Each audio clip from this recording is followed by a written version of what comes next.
So in this video, I'm going to go over the problems that are in your Unit 4 test review. Remember that these questions will be very similar to the questions that are on the Unit 4 test. So this first question says the table shows the number of coats that are collected during a winter coat campaign. Use a graphing calculator to model the data using a linear function, and then it asks what is the correlation coefficient R tell you about the strength of the association. Remember, whenever we need to find the correlation coefficient, we want to make sure that the diagnostic is turned on our TI calculator. So you're going to click second and then choose catalog, which is right above 0. And then you're going to scroll down until you find diagnostic on. If you want a shortcut, you can click D and it'll go down to the choices with D. So diagnostic on is what we need. So we click enter and then click enter again until it says done. So that means now that feature has been turned on. So we go to stat and then we hit enter on edit. If you already have numbers in L1 and L2, go ahead and arrow up until the title of the column is highlighted. Click clear and then enter. So arrow over and then L2 is highlighted, click clear and then enter. So now in L1, I'm going to enter the days of my campaign because those are the input values.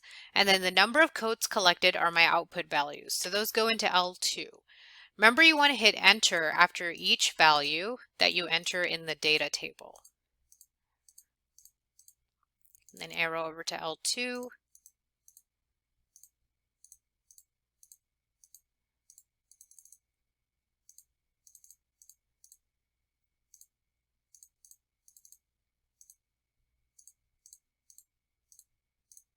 Okay, so now I have all of my values entered into this table. Now I need to tell it to figure out the linear function, so I'm going to click stat, arrow over to calculate, and then choose option 4, which is linear regression. Hit enter, keep hitting enter until calculate is highlighted, click enter again, and now you can see it gives me my R value. So the correlation coefficient, remember if it's closer to 1, that means I have a strong association. And also my correlation coefficient, 0.9887, is positive, so I'm going to say this is a strong positive association. Now in question 2, it says a store manager notices that soft drink sales are higher on hotter days. The table shows the relationship between the outdoor temperature and the number of soft drinks sold. So we have outdoor temperature and then soft drinks sold. It wants us to use a graphing calculator to write a function that best models the data. So outdoor temperature is going to be going into L1 and soft drinks are going to be going into L2. So once again, I'm going to click stat, choose enter on edit. I'm going to clear what I have. And then now I'm going to go ahead and start entering these values. I'm going to go ahead and pause the recording, but what you can do is just enter these values into L1 and L2. So now you can see I've entered all of these values into the table. So what I'm going to do now is I am going to tell it to figure out the linear function. So I'm going to click stat and then arrow to calculate, and then once again choose option 4, which is linear regression, hit enter and then enter on calculate. And you can see here it gives me the values I need to plug in for a and b into y equals ax plus b. So you can round these values. I'm going to round these to the nearest tenths place. So that gives me the equation y equals 16.4x.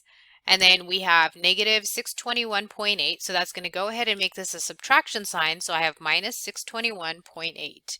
So that is the equation that best models this data. So in this question, it asks us, what is the strength of the association between the two variables in each of the following scatter plots? So you can see here, it's basically saying if I draw in a line that is going to approximate these data values, how closely will these data points fit that line? So let me draw in a line that's a little better. So you can see if I draw in a line, these data values are going to be pretty close around this line, right? So I would say that this is a strong association because the data is pretty close to being a line. Let's look at this second example. So if I draw in a line that approximates these data values, you can see I have a lot of outliers. I have a lot of data points that hang out outside this line, so I'm going to say that this is a pretty weak association. So strong or weak is going to depend on how well your data is approximating a line. So in question 4, it says Walmart notices that they sell less sweaters during a time of year when more bottles of cold water are sold. So what lurking variable is the most likely explanation for this correlation? So the idea here is that like they say there's less sweaters, okay? And then they're selling more water bottles, so more cold water. Well, there's no direct association, right? So there's no really direct cause and effect. Like if you buy fewer sweaters, you're not automatically buying more cold water. So there's another factor. So there's like another, variable that's going on that's connecting these two things. And so what we could say is we could say that is the weather, right? So we could say there's hot weather. Maybe that's the lurking variable that's connecting these two, because hot weather does directly cause people to buy fewer sweaters, and it does directly cause people to buy more cold water. The idea here is that sweaters doesn't directly influence cold water, but there is a third factor that causes this relationship.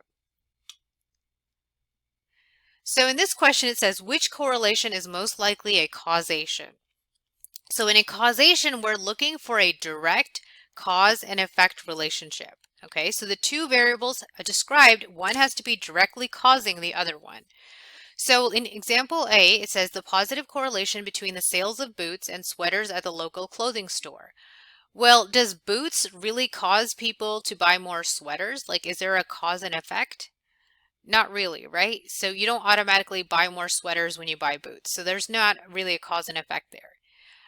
In B, it says the positive correlation between the amount of time spent studying and a student's grade on an exam. So does studying directly influence a grade? Well, I think that's a pretty good answer, right? Because the amount of time you spent studying does actually influence a grade. There is a cause and effect there. So answer B is looking pretty good. But let's read the other ones just to make sure. It says the positive correlation between the number of computers and the number of phones in a person's house. Well, that's not an automatic cause and effect, right? So you don't just go buy more phones just because you have more computers. So there's not really a cause and effect there. There may be a lurking variable, but that's not what this problem is asking for. In D, it says the positive correlation between the number of books a person owns and the number of movies they've watched. Well, that's not an automatic cause and effect, right? So just because you have a lot of books doesn't mean you watch a whole bunch of movies. So that's not a direct cause and effect. So we're going to say that answer B is the causation, right? There has to be one variable directly influencing the other variable. So in question 6, it says a local cafe sells more cups of hot soup on colder days. They record their findings in the following table. What is the best prediction of how many cups of hot soup they will sell on a day that has a high temperature of 55 degrees? So this gives us data in a table. So we need to figure out an equation we can use to predict what will happen when the temperature is 55 degrees. So once again, we're going to use a linear regression to figure this out. So what we're going to do is we're going to go back to our stat, hit enter on edit. I'm going to use the daily high temperature, which is our x values, as L1. Cups of soup is going to be L2. So I'm going to clear out what I have here from my previous problem. Remember, arrow up, clear, and then enter. And I'm going to enter these values into L1 and L2. So I'm going to pause the recording while I do that, but you can go ahead and enter these values into your calculator also. Okay, so now I have all of my values entered into my table, so I need to figure out the equation. So once again, I'm going to click Stat, arrow to calculate, choose option 4, which is linear regressions, hit enter, and then keep clicking enter until I hit calculate, hit enter again, and it does give me the values I need to write my equation. So my equation will be y equals, and I'm just going to round to the 10th place, so I have negative 1.7x. And then I have plus 135.5. Okay, so that is my equation. But in this problem, it's not asking me for the equation. It's asking me to find how many cups of soup when I have a temperature of 55 degrees. So remember, we said soup was our y and then our temperature was x. So that means 55 is telling me that 55 equals x. What is the value of y? So to figure this out, I'm just going to plug into my problem. So I'm going to do negative 1.7 times 55 plus 135.5. Okay, so when I plug that in to figure out that value, I can just use my calculator. I can actually type this all in directly into my calculator. I can do negative 1.7 times 55 and then plus 135.5. And when I hit enter, it tells me that it is 42 cups of soup. Okay, so they will sell 42 cups on a day that has a temperature of 55 degrees. You can kind of look at your table to verify that this does make sense. 55 degrees will be somewhere between 50 and 60 degrees, right? And you can see that that is going to be between 45 and 22 cups of soup, which is exactly where 42 is. So, you can kind of look at the data that's already given to verify that your answer does make sense. Okay, so now in question 7, it says that the graph of a linear function is shown on the grid. Which equation is best represented by this graph? So in this one, we are given equations that are in point-slope form. So remember, point-slope form is y minus y1 equals m times x minus x1. Remember that m is the slope, and remember that x1, y1 are the coordinates of a point. So we want to verify that the slope of all of these equations is correct, and we want to verify that the point that these equations describe is also correct. So let's first look at the slope. So if I look at this graph, I can see that, okay, here's my y-intercept, and then here is another point that has nice integer coordinates. So if I trace my path between these 2 points, notice that I go left to right. I'm going to go up 1, and then I'm going to go right 1, 2, 3, 4. So that's plus 4. So if I describe my slope, my m, which is rise over run, the value is going to be 1 over 4.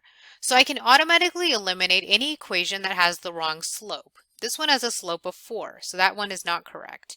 1/4 looks good, 1/4 looks good. 4 once again, so I'm going to cross that out. Now it's a matter of which point is correct. Remember that point-slope form uses these minus signs, right? So it has those 2 minus signs where we describe the point. So the point is actually going to have the opposite sign of what's written in the equation. So for example, here, the point that's described is actually going to be -4, -5. Okay? The point that's described in this equation is actually going to be 4, 5. Okay? So we're going to check our graph and see which of these points is actually included. Well, -4, -5 is down here, so that is not on my graph. But then 4, 5 is actually this point on my graph, so that is why C is the correct answer. So in this problem, it says, what is the equation in slope-intercept form of the line that passes through the point -1, 6 and is parallel to the line represented by y equals 4x plus 3? Okay, so there's a lot going on in this problem, so it's asking us for slope-intercept form. Remember that slope-intercept form is y equals mx plus b. It says the line that passes through -1, 6. So -1, 6 is giving me an x value and a y value. Okay, that's what I have from this point. It tells me that it's parallel to the line represented by y equals 4x plus 3. So if we look at the line y equals 4x plus 3, notice it has a slope of 4. Okay, so m equals 4. Well, parallel lines, okay, remember that parallel lines have the same slope. Okay, so if I'm describing a line that is parallel to m, the parallel slope will actually be 4. Okay, that's what that little symbol means. That little symbol means parallel. So the parallel symbol will be 4, parallel slope will be 4. So I have now a slope and I have a point. Okay, so I can write my equation. I can use y equals mx plus b to figure out my equation. Remember that when I'm writing an equation in y equals mx plus b form, I need a value of m and a value of b. Well, what I don't have here is I don't have a b. Okay, so I can use these values that I have to figure out b. Then I can write my equation. So I can plug these numbers in. So I have 6 equals 4 times x, which is -1, and then plus b. Okay, so I got these numbers from here. So for y, I have 6. For m, I have 4. For x, I have -1. Okay, so I plug that all in, and now I can solve this equation to find the value of b. So I get 6 equals 4 times -1, which is -4, plus b. Now to solve for b, I'm going to do the opposite of -4, and I'm going to add 4 to both sides. So when I add 4 to both sides, I get 6 plus 4, which is 10. So I have 10 equals b. So now I have b, now I have m, and I can write my equation, right? My equation now is going to be y equals 4x plus 10. And that is the equation of the line that is parallel to y equals 4x plus 3. That is So now in this problem it says, what is the equation in slope-intercept form of the line that passes through the point 4 and -1 and is perpendicular to the line represented by y equals 2/5 x plus 7? So remember, slope-intercept form is y equals mx plus b. So we have a point 4, -1, which gives us an x value and a y value. And it says perpendicular to the line represented by y equals 2/5x plus 7. So remember that perpendicular lines will have slopes that are opposite reciprocals. Okay, so we need to find the opposite reciprocal of this original slope that's given here. So the m value that's given here is 2/5. Okay, so m equals 2/5. So that means that if it's going to be the perpendicular slope, I'm going to take that fraction and I'm going to flip it. Okay, so it's 5/2, and then I'm going to make the opposite sign. So this original slope was positive, so I'm going to make that negative.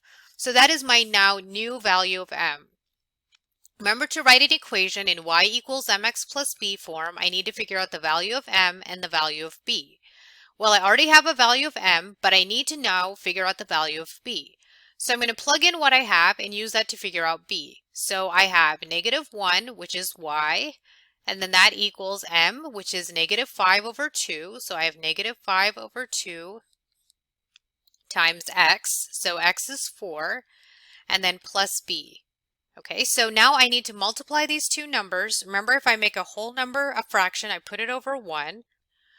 Or if you would rather do this on your calculator, you can just type that in. You can type in parentheses -5/2 and then times 4, and then it will give you the value, which is -10.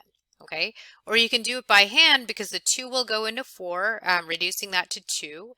And then you have -1 equals -5 times 2, which is -10 plus b. Now to solve for b, I need to add 10 to both sides. So when I add 10 to both sides, I get -1 plus 10, which is 9. And then I have 9 equals b. Okay, so when I write this, I have b and I have m. So I have y equals -5/2x plus 9.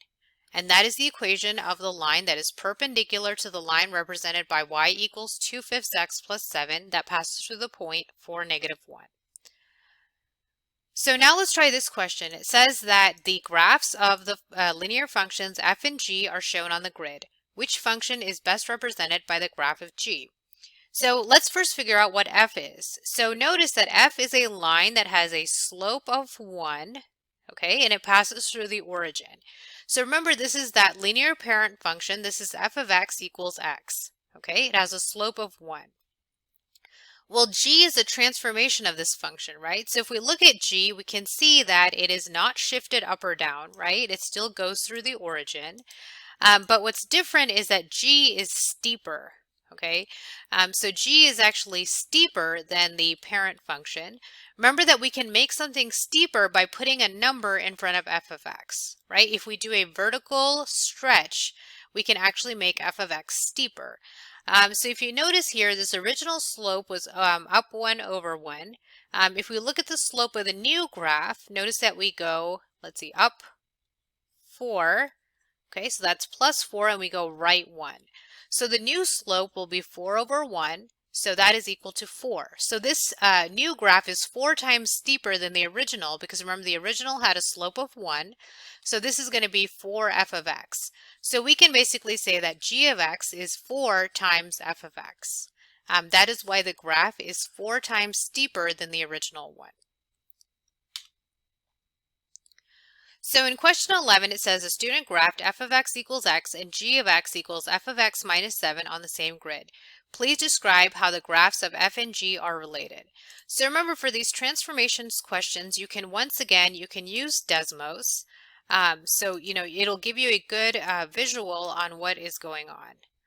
So now here I have Desmos. So I'm going to enter these two equations. I'm going to enter f of x equals x, and then I'm going to enter g of x equals f of x minus 7. Notice what happens here is the original function is in green, and then the transformed function is in purple. Notice what happened here is that my points have shifted down. right? So you see this went from being 0, 0 to 0, negative 7. So we know from our chart also that is what happens when you have something being subtracted from the output value. So we have f of x minus 7. So that means that this graph is shifted. So we shift 7 units down. Okay, that is the relationship between the graph of f and g. So now in question 12, it asks us, what is the equation in slope-intercept form of the line that passes through the points negative 13, 5 and 26, 20? Remember, when we're writing in slope-intercept form, we have y equals mx plus b. We need to figure out the values of m and the values of b in order to write the equation of the line. Well, here, all we have is 2 points. So remember that if we have 2 points, we can use this formula, right? This m equals y2 minus y1 divided by x2 minus x1. We can use that to figure out the slope. Then we're going to have to do a little bit of extra work to figure out the value of b. So let's go ahead and first label these points and figure out the slope. So I have x1, y1, and x2, y2. So if I plug them into this equation, I have y2, which is 20, minus y1, which is 5, over x2, which is 26, minus x1, which is negative 13. So if I simplify this, I have 20 minus 5, which is 15, over 26 minus negative 13. So that minus negative, I'm going to go ahead and turn that into a plus. 26 plus 13 is 39. So I have 15 over 39, which I now need to reduce. Remember, if you don't like reducing fractions, you can actually help use your calculator to help you. You can do 15 over 39, okay, hit enter. And then if you click math and then choose enter on arrow to fraction, it will go ahead and convert it to a fraction for you. Okay, so you will get that reduced fraction as 5 over 13. If you're doing them by hand, you can notice that both of these numbers are divisible by 3. So this will reduce to 5 and this will reduce to 13. Okay, either way you'll get slope is 5 over 13. So now I have the slope, I need to figure out the value of b. Okay, so to figure out the value of b, I'm just going to pick one of the points. Okay, so it doesn't matter which point you pick. I'm just going to pick 26, 20, and I'm going to call that x, and I'm going to call this y. Okay, so now I can plug into my equation. So I get 20, which is y, equals 5 over 13 times x, which is 26, plus b. Okay, so I have 20 equals, once again, if, multiplying with these fractions is difficult, use your calculator. Do 5 over 13 times 26. And when you hit enter, it'll tell you that is 10. Okay, if you're doing them by hand, you can put the 26 over 1 and see that 13 goes into 26 twice. So you get 5 times 2, which is also 10. So we have 10 plus b. Now to solve for b, remember this 10 is a positive 10, so the opposite is going to be to subtract. So I subtract 10 from both sides and I get 20 minus 10, which is 10, and that equals b. Okay, so now I have b and I have m, so I can use that to write my equation, right? My equation will be 5 over 13 x plus 10, and that is the equation in slope-intercept form.